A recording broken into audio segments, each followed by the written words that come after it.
Minha saudação à nossa presidenta, meus colegas vereadores, a todas as pessoas que nos acompanham através da nossa Rádio Ceres, aqui fazer uma saudação à direção da Rádio Ceres que se encontra presente, e também já aproveitando que temos o projeto 69 que irá à votação nesta noite, que denomina algumas vias públicas do nosso município, como sugestão desta casa, durante a comissão, que fizesse aquelas ruas que ainda têm nome, tem código como denominação, que transformasse essas ruas, né, que desse um nome então definitivo, e que a partir de agora todo novo loteamento que venha para esta casa, para que os vereadores já possam denominá-las ruas, não ficar um período com código e depois a gente está colocando o nome da rua, que já saia um loteamento com o nome definitivo. Então, em nome dos familiares aqui do seu Dante também, que será uma rua com a denominação do seu Dante, homenagear a todas as pessoas que foram escolhidas nessa noite aqui para receber essa honraria da Casa Legislativa. Quero fazer aqui um alento, vereador Queixinho, ao seminário Não Jogue com a Vida, destacar aqui o seu trabalho junto a esta casa, sempre na busca de soluções para aquelas pessoas ou para aqueles jovens que entraram no mundo da droga, e também para que aquelas crianças e jovens do nosso município que possam ter outras atividades e que não se envolvam com esse tipo de situação. Lembrando também, senhora presidente, que eu gostaria, aqui junto com o vereador Queixinho e o vereador Everaldo, que fosse aberta aqui, já que foi aprovado nesta casa, dessemos andamento agora à nossa comissão especial que trata sobre uso de entorpecentes no nosso município.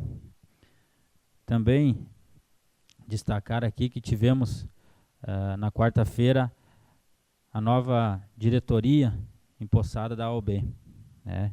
A doutora Patrícia, que assumiu a diretoria, e a doutora Nara, que fez um belíssimo trabalho à frente dessa instituição.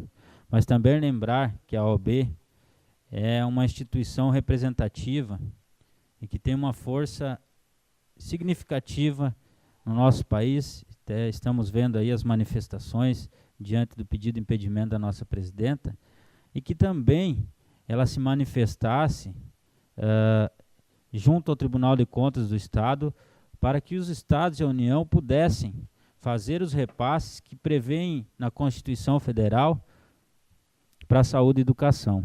Os nossos municípios sempre são penalizados através do Tribunal de Contas para que cumpram esses índices, o que chamamos de recursos vinculados.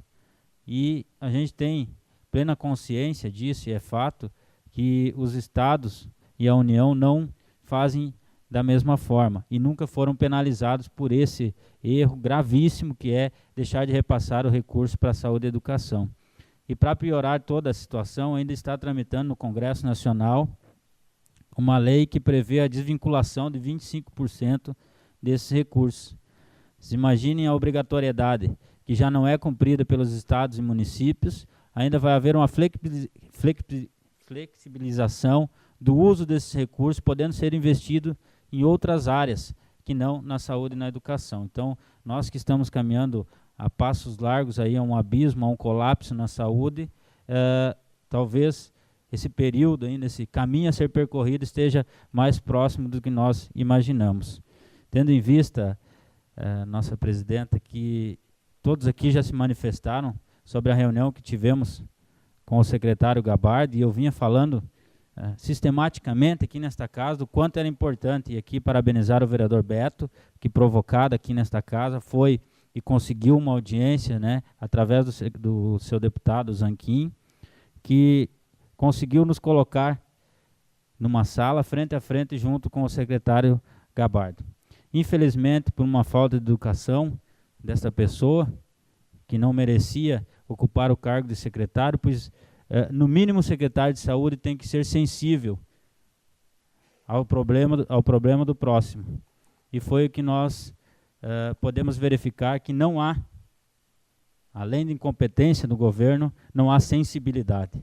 Porque quando um secretário chega da forma que ele chegou, gritando e falando, acusando os hospitais, praticamente dizendo que a culpa de tudo que estava acontecendo e do governo não estar repassando os recursos para a saúde era nossa, ou era dos próprios hospitais. Vejam bem a que ponto nós chegamos. É muito fácil você se chavear numa sala, não dar espaço para ninguém falar com você, porque nós não tivemos o espaço para falar com o secretário, quando houve uma manifestação, porque fez o discurso, a plataforma do governo que a gente já conhece, que é da terra arrasada. Nós pedimos, além de tudo isso que está acontecendo no Estado, qual é o planejamento, o que podemos esperar para o futuro, o que o governo vem fazendo para tirar o Estado dessa situação. Nós fomos interrompidos e impedidos de fazer esse tipo de pergunta ao nosso secretário. Então, de nada adiantou a nossa ida a Porto Alegre, ou pelo contrário, ela teve um resultado negativo para nós, porque ela acelerou o processo de fechamento do plantão. Aquilo que era dúvida ainda entre a congregação se tornou realidade, porque no momento que eles chegaram de frente a frente com seu devedor, que disse que não teria recurso para pagar o que deve e que também não teria previsão de pagar o que vai vir a dever no futuro, eu acho que foi a gota d'água para os hospitais e principalmente para o nosso Júlia Bilhart tomar a decisão hoje, na tarde de hoje, às 5 horas, numa entrevista coletiva, de fechar o plantão. Isso resta para nós assumir mais um compromisso desse governo. Porque quando o secretário disse para nós que a saída era nós sensibilizarmos o governador, pessoalmente, o governador, para que ele deixasse de pagar a folha de pagamento e investisse na saúde. Ora, e aquelas pessoas que trabalharam o mês inteiro e que merecem receber, como ficam?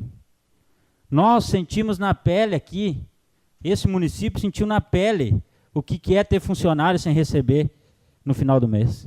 Nós sentimos aqui, com governos passados, por ingerência.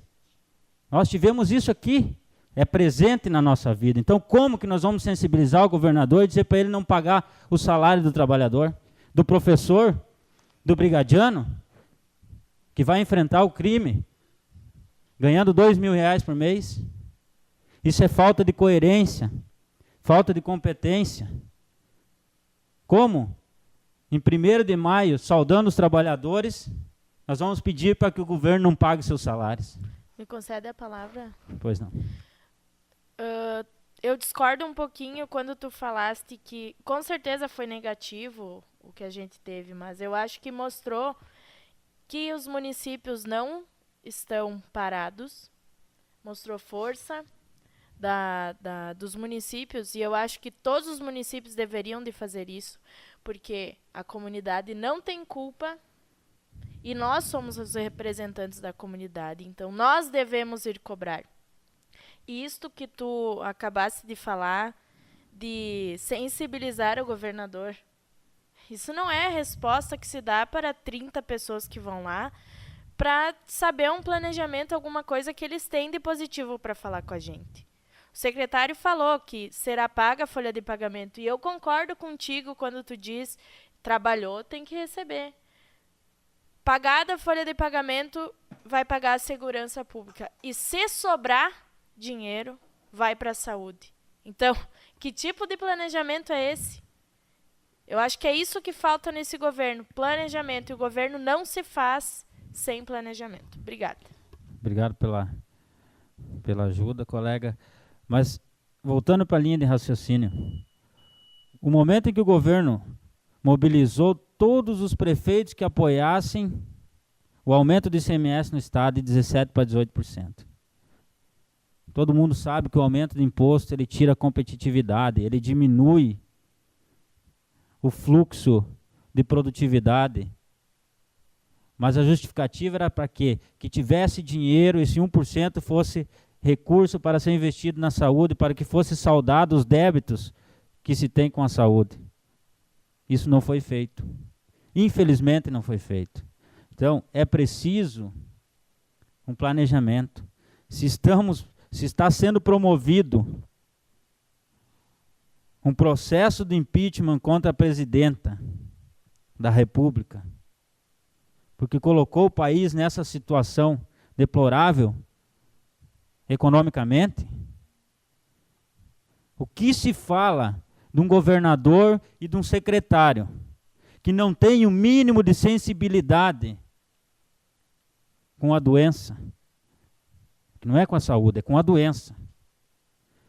Nos dias das mães, todo mundo parabenizando a mãe, vocês se coloquem no lugar de uma mãe às 3 da manhã, sem dinheiro, com um filho queimando em febre, e ele vai procurar quem? Quem que essa mãe vai procurar?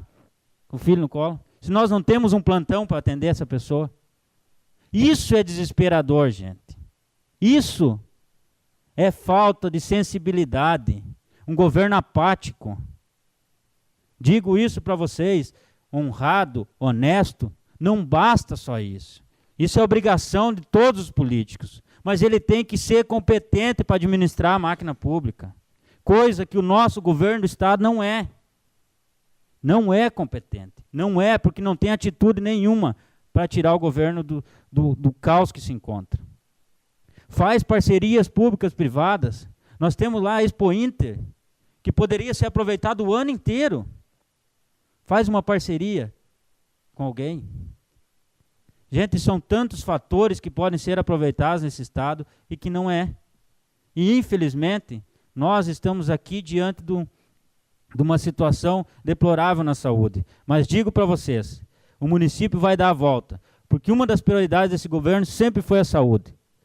O prefeito Piva implantou o plantão médico aqui no município. E nós não vamos deixar acabar. E esta casa não vai deixar, porque sempre atuou com responsabilidade e tem recursos, e esse recurso, minha presidenta, eu não tenho dúvida, assim como a senhora já colocou para o hospital, que esta casa iria ajudar para pagar o déficit que o Estado não tinha pago para o hospital. Eu tenho certeza que esta casa também vai botar recursos para ajudar a manter o plantão de pé. E para ajudar a nossa sociedade e aquelas mães que eu parabenizo aqui pelo seu dia, que forem um dia com os filhos nos braços procurar uma ajuda ou um médico. Muito obrigado, senhor presidente.